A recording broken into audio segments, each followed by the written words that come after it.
Une photo prise durant le premier été est collée sur une copie double. On reconnaît la digue du Plagousset. On voit Anatole et Sylvain, de profil, qui se font face. Sylvain porte un short de bain beaucoup trop ample. Il tient à la main un pouce-pouce à l'orange qui a tout dégouliné le long de son bras. Anatole a les mains sur ses hanches que recouvre un saillant short de bain ajusté, ostensiblement siglé « Poivre blanc ». Il porte ses lunettes de soleil et tient entre ses dents un Mr Freeze au coca. Entre eux, au second plan, apparaît Clotilde, tournée vers l'objectif. Son visage est caché par une visionneuse à diapositive en plastique rouge, de celle où l'on regarde des monuments historiques ou des animaux de la savane. En dessous, un texte, écriture manuscrite très appliquée. L'expédition touchait à sa fin. 2 des membres de la tribu amérindienne chez qui nous avions bivouaqué s'apprêtaient à effectuer une danse de guerre. J'ai dit « Ils se battent pour une femelle ?» Mon guide a répondu « Oui, ils se battent pour vous, miss. » Alors j'ai dit « Battez-vous avec eux si vous êtes aussi épris que vous le prétendez, Daniel. » Et il a dit « Daniel, pourquoi Daniel ? Je ne suis pas Daniel, je suis... » Mais comme il allait enfin prononcer son prénom, une gigantesque vague submergea toute la plage et le casino, et des millions de dollars furent engloutis dans la mer, et on n'entendit plus jamais parler des 2 guerriers amérindiens, ni de la ville idéale qu'ils avaient fondée au pied de ce temple de débauche. Plus bas, ajouté après coup, quelques phrases griffonnées à la va-vite et en grande partie raturées.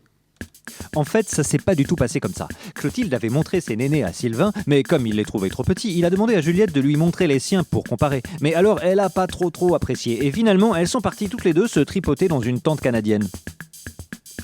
Plus bas encore, un 3e texte qui émane vraisemblablement d'un ultimoteur ou d'une ultimotrice. Les membres de la tribu étaient vraiment des primates sans culture et qui n'attiraient jamais aucune femelle. L'exploratrice décida de les égorger et de faire pourrir leur corps au soleil devant le Kodak, après les avoir souillés avec des trucs sales comme des pelures de Babybel ou de la poudre de Tang. De toute façon, l'exploratrice n'avait pas une âme de mère au foyer, ni d'épouse dévouée. Il était hors de question qu'elle se maque avec un guerrier aux shorts délavés.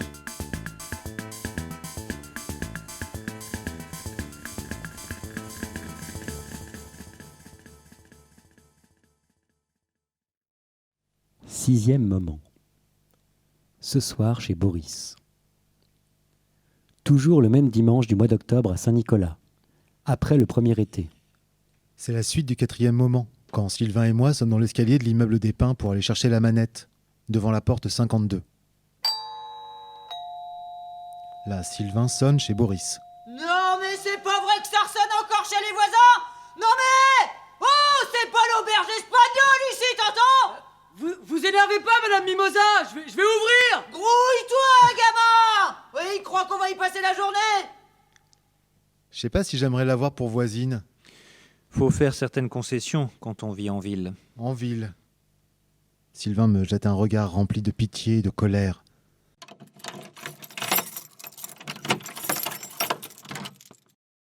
Ah, salut Sylvain.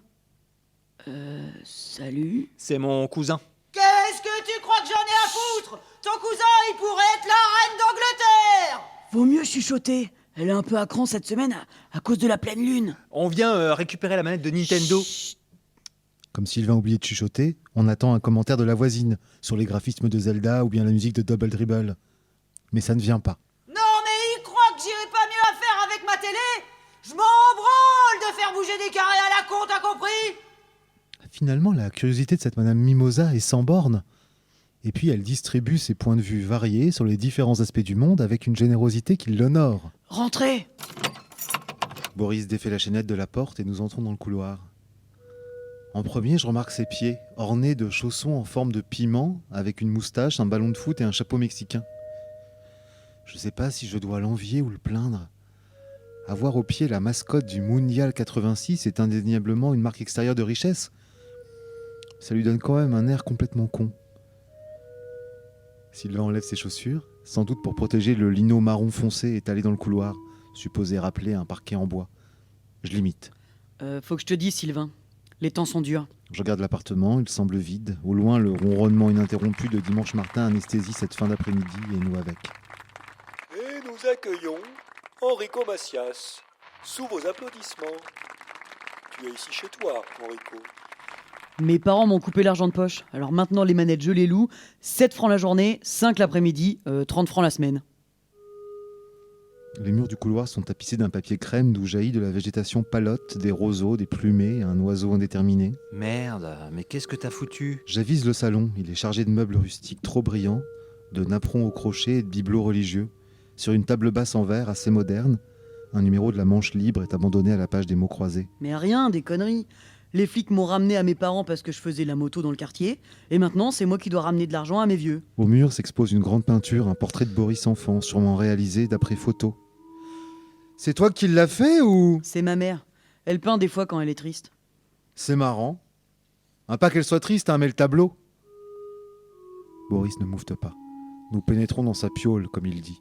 Au-dessus du lit, une grande affiche de foot s'étale sur toute la longueur du mur, sertie d'une inscription en lettres dorées.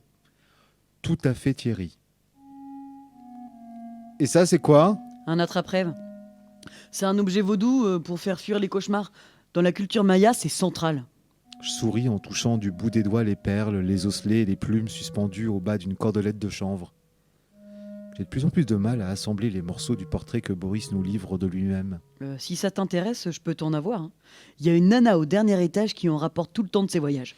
Écoute, Beau, on est là pour la manette. Ça va si je te file les sous demain au bahut? Ouais, bien sûr. Le problème, en fait, c'est que là, j'en ai plus. Tout est parti.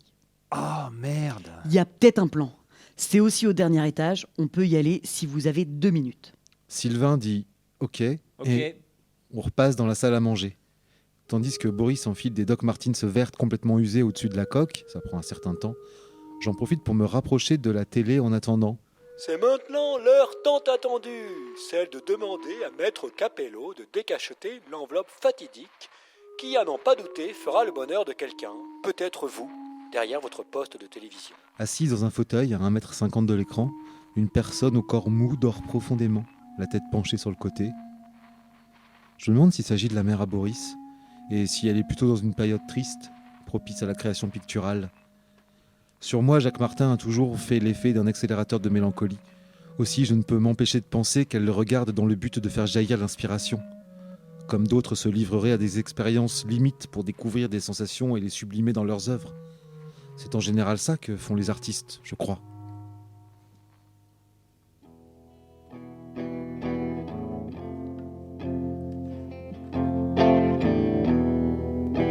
Vous avez gravi ces marches,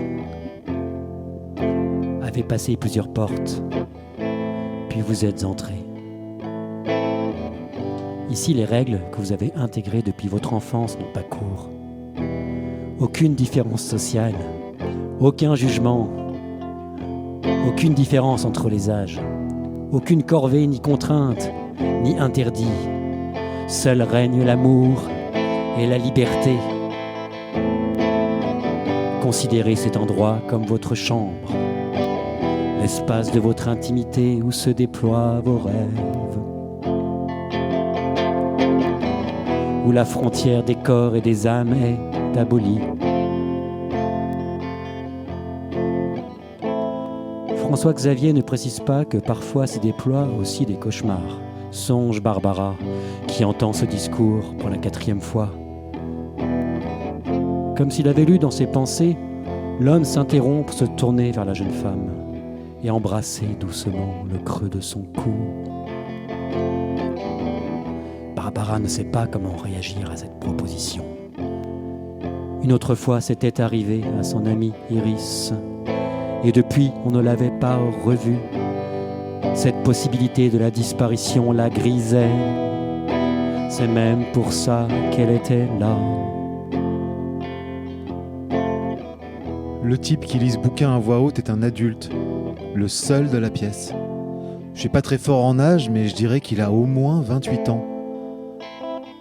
Assis en tailleur sur un genre de natte en paille, il est entouré d'une grappe de filles, aux cheveux aussi longs que leurs jupes sont courtes, et des garçons aux ongles peints et au visage très pâle.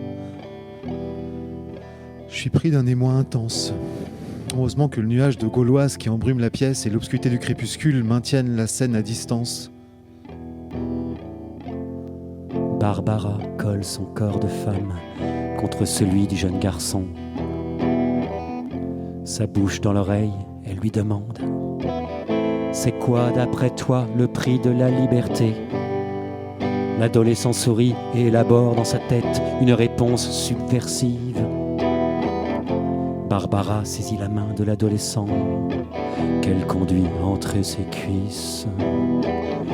Il éclate de rire et s'en va. Elle aussi. Lui, c'est Bertram. Un gars incroyable qui vit la moitié de l'année à Amsterdam. Difficile de se concentrer sur Bertram, je suis distrait. À mes pieds, un mec et une nana s'embrassent de façon continue. J'imagine qu'il respire par le nez. On est chez lui en fait, même si il y habite pas vraiment. Et c'est tout le temps ouvert, tout le monde peut venir. Bertram est assez beau, dans un genre qui plairait à je sais pas qui. Il porte un costume en velours bleu marine, dont la veste est ouverte sur un débardeur blanc avec la tête de Raymond Barre. Il a des cheveux courts et épais, des yeux très noirs, mais doux. Il lit tout le temps des livres. Parfois c'est le Grand Maulne, ou des trucs avec des enfants. C'est un mec qui lit tout le temps, mais qui est pas chiant. Bertram répond poliment, d'un sourire distrait à chacune des sollicitations qu'il reçoit, comme s'il était là et pas là en même temps. Il est où, Sylvain ? Boris hausse les épaules et s'en va. Je recherche un instant mon cousin du regard. Oh, et puis merde, je suis Boris. Je suis obligé de crier, même dans ma tête, pour poursuivre ma narration. Ici, c'est la salle de musique. Ok. Des métrages de cheveux et de bras dénudés nous heurtent, nous frôlent, sans jamais tenir compte de notre présence. Ils sont 4 ou 5, se déplacent lentement autour d'un ampli, d'où sort à fond la caisse une musique conceptuelle saturée. Ah bah t'es là toi. Boris s'adresse à un enfant de 6 ans qui hoche la tête. Redescends s'il te plaît, maman va s'inquiéter. Excuse, c'est mon petit frère, il a pas de montre.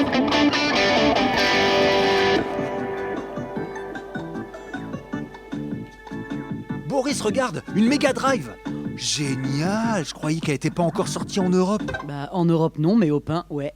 Ah bah, t'étais là toi ? Ouais, fallait que je règle un truc. C'est une toute autre ambiance dans la salle du système d'amusement. Sylvain et Boris rejoignent deux gars qui s'entretuent par pixels interposés. Je regarde autour de moi, en quête d'un centre d'intérêt. J'aime bien les jeux vidéo, mais je sais pas, j'ai l'impression qu'il y a parfois mieux à faire. Tu t'appelles comment ? Je suis accosté par une fille qui cache un peu son visage dans ses mains. Sylvain. J'aurais pas cru. Ah bon ? T'as plutôt une tête à prénom rare, comme moi. Clotilde. Non, Amandine. Ah, excuse-moi, je t'ai prise pour une autre. On n'y voit pas grand-chose ici. Et c'est à cause de ton nez, vous avez le même. Mais Amandine, c'est pas rare, si ? Bah si, plus que Sylvain en tout cas. C'est qui cette Clotilde, je la connais ? Moi, je crois pas, non. Elle habite le manoir. Ah si, je la connais, d'accord, je vois. Je vais écouter Bertram, tu viens ? Quand la nuit tombe, souvent, il lit des poèmes de Georges Bataille. Écoutez qui ? Tu connais Clotilde ? Ouais, on se déteste. À chaque fois que j'ai un ticket, elle me le pique. Encore la semaine dernière, elle s'est tapée. Je suis pris d'une avarie respiratoire. Je réfléchis pas et je pars.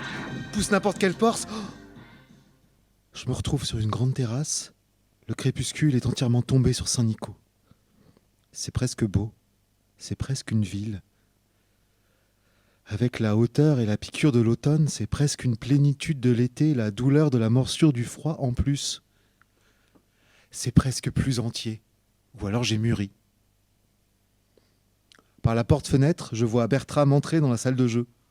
Est-ce qu'il y a ici un garçon qui s'appelle Sylvain ? Oui, c'est moi, pourquoi ? J'ai ta maman au téléphone qui s'inquiète. Je crois que tu es attendu. Concentré sur l'intervention de mon hôte, j'ai pas vu qu'Amandine m'avait rejoint. Tu t'es foutu de ma gueule en fait ? Pas du tout, je te jure. Sylvain, c'est mon cousin en fait. On fait tout le temps ça, échanger nos prénoms. On lance les dés et selon ce qui sort, on change d'identité. C'est pas grave. J'aime bien les gens qui ont des machins à cacher, ça fait profond. Ah, t'es là, blaireau ? Allez, Magne, faut qu'on rentre.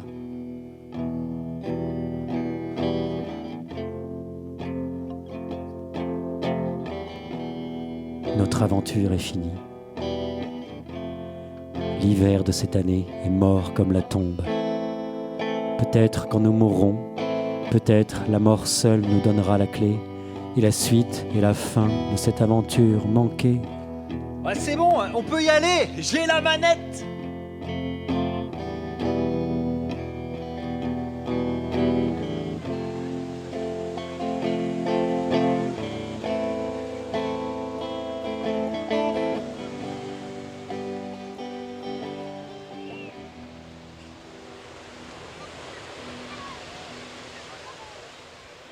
Septième moment.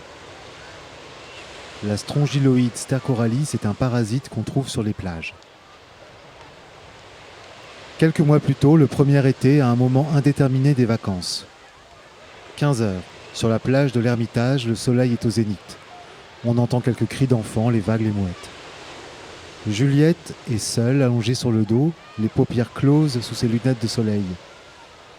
Elle écoute Axel Bauer très fort dans son Walkman.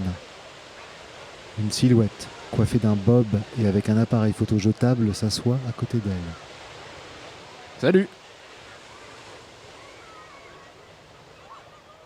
C'est vrai que vous êtes parisien avec ton frère?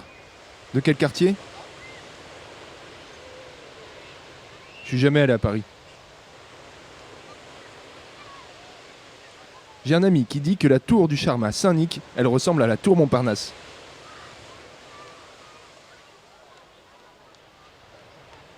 Axel Bauer, c'est pas mal. Surtout les paroles. Mais le clip est un peu naze quand même, tu trouves pas? Comment tu sais que j'écoute ça? Il y a des mecs musclés qui font des pompes. Ça fait un peu sale. Enfin, j'imagine que tu aimes plutôt les mecs musclés. Pourquoi tu nous prends toujours en photo? De toute façon, il est vide mon appareil. J'ai pas d'avis sur les mecs musclés. Des fois ça peut être attractif, des fois pas du tout. Ce que j'aime c'est que ça parle des marins et de la mer et comme on est à Granville... Entre Anatole qui se poste devant le soleil, tenant dans une main un ballon de beach volley et dans l'autre une canette de Fanta qu'il sirote distraitement. Salut. Je te dérange pas longtemps, Serette. C'était pour Tu me déranges pas du tout. Et j'ai dit salut. me dire que je vais faire du kata avec Martin, si ça te dit. On se retrouve ce soir plutôt. Il y a quoi ce soir de prévu? Plein de trucs, faudra choisir. Cool, Raoul. Il s'en va. Cool, Raoul? Oui. Mon frère dit des trucs comme ça parfois. Faut pas lui en vouloir. Mes parents disent que les familles de la Haute-Ville, c'est des parasites. Lâche-moi, tu veux. En fait, je bronzais tranquille et j'attends une copine. Celle avec la peau blanche et les gros yeux? Elle s'appelle Clotilde. T'as pas répondu. Pourquoi tu nous prends en photo? Surtout si ton appareil il est vide. Tu sais toujours pourquoi tu fais les trucs, toi? Ça dépend des trucs. Bah voilà, tu vois. Une mouette se pose devant eux et les fixe un moment. Et elle, pourquoi elle nous regarde? Tu crois qu'elle le sait? Qu'est-ce qu'elle fait?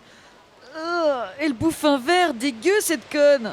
C'est pas un simple verre, c'est une Strongyloides stercoralis. Il arme son Fuji et photographie la mouette. Hé! Mais il est pas vide ton appareil, tu m'as pipoté! Il se tourne vers Juliette. C'est dans la boîte! Il s'en va en courant. Voleur! Voleur de couleur!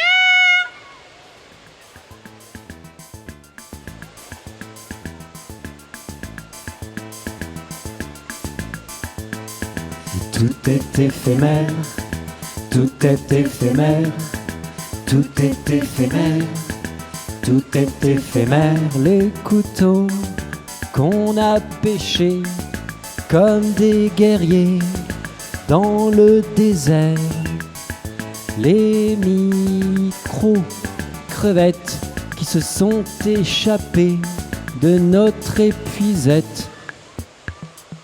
Tout est éphémère, tout est éphémère, tout est éphémère, tout est éphémère, mais je vais quand même à la mer me replonger, oublier les galères de l'année.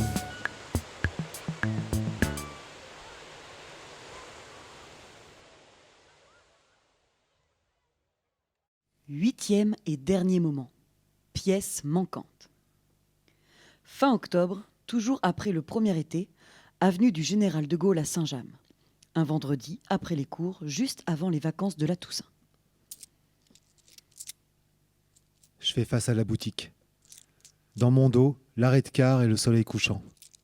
La main droite enfoncée dans la poche, je joue machinalement avec les 4 pièces de 10 francs que mon père m'a données. Pour payer le photographe, justement. Je regarde le commerçant en grande discussion avec une très vieille dame à qui il remet l'agrandissement d'une photo de caniche dans un cadre doré. Tout a l'air normal. Je me lance. Des petites clochettes agaçantes signalent l'entrée d'un client dans la boutique. Bonjour. Bonjour monsieur. Je viens récupérer des photos.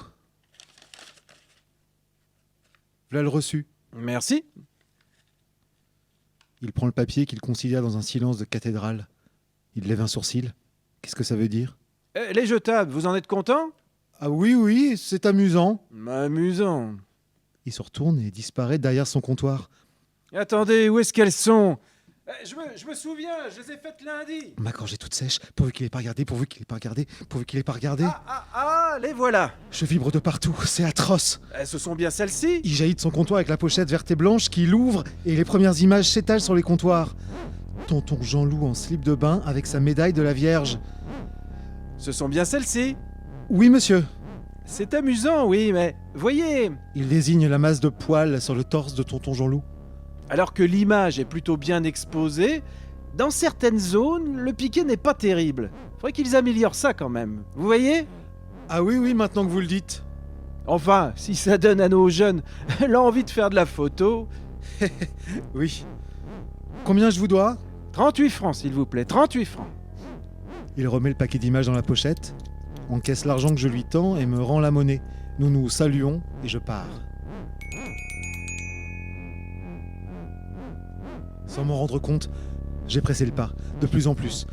Je suis arrivé, je sais pas comment, rue du Pirot, à un contrebas entre l'église et les collines, où je me sens à l'abri. Enfin, pour la première fois depuis cet été peut-être même. Je fais défiler les 36 photos rapidement. Là, c'est ma mère à travers la vitre de la voiture au moment du départ. Moi avec le pistolet à eau, c'est Sylvain qui l'a prise. La série au rock des curiosités. 31, 32... Là, on arrive aux photos de juste avant. Bon, j'inspire profondément. Le short de Clotilde en gros plan. Une vue des rochers juste avant la nuit. 35, 36, 36 ? C'est pas possible. Calme-toi. Je recompte. 1, 2, 3, 4, 5, 33, 34, 35, 30... Elles y sont toutes ! Mais elle n'y est pas. La photo n'y est pas. Celle où on voit le... Juste avant qu'il... Et pourtant je suis sûr de l'avoir prise. Ou alors non. Comment c'est possible ? Si elle n'est pas dans mon appareil, alors où est-elle ? Est-ce que je l'aurais prise avec un autre appareil ?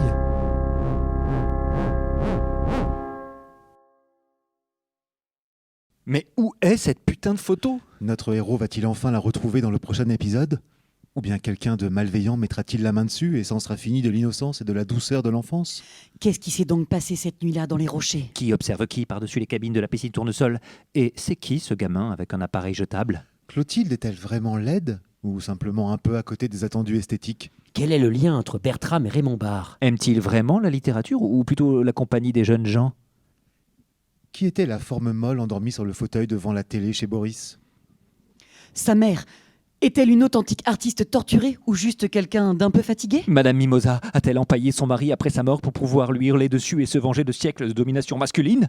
Anatole est-il débile ou juste il habite le 16e arrondissement et du coup il se donne un air ? Et surtout. Est-ce que c'est vraiment vrai ce que raconte Tonton Jean-Loup sur les machines à beurre, Moulinex, la modernité et toutes ces conneries à la Michel Chevalet ? Tout cela et bien d'autres choses. Vous le saurez le mois prochain en découvrant le prochain épisode hors saison de l'éphémère saga ou comment j'ai grandi à la mer.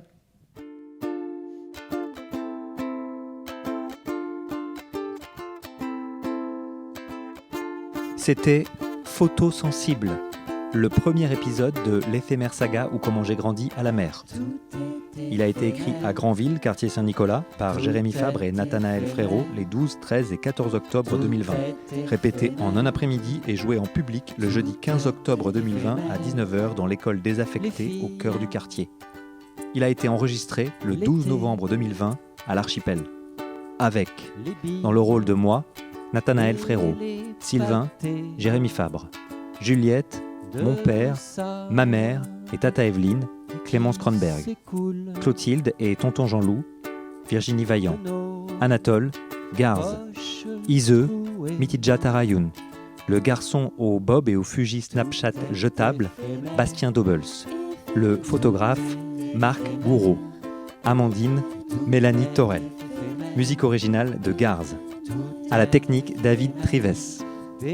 L'éphémère saga ou Comment j'ai grandi est un feuilleton de Jérémy Fabre et Nathanaël Frérot. Il raconte des histoires d'enfants dans les années 80. Chaque épisode est écrit en quelques jours, répété en quelques heures et joué dans un lieu atypique au cœur du quartier où l'histoire s'invente et se déroule. La version radiophonique a été imaginée sur le modèle des restitutions publiques avec l'énergie et les imperfections du moment. Peu de répétitions, juste l'envie de raconter une histoire à peine écrite. Ce hors-saison à la mer est une production de la phase active du plan avec le soutien de l'Archipel et l'Agora à Granville. Les galères de l'année.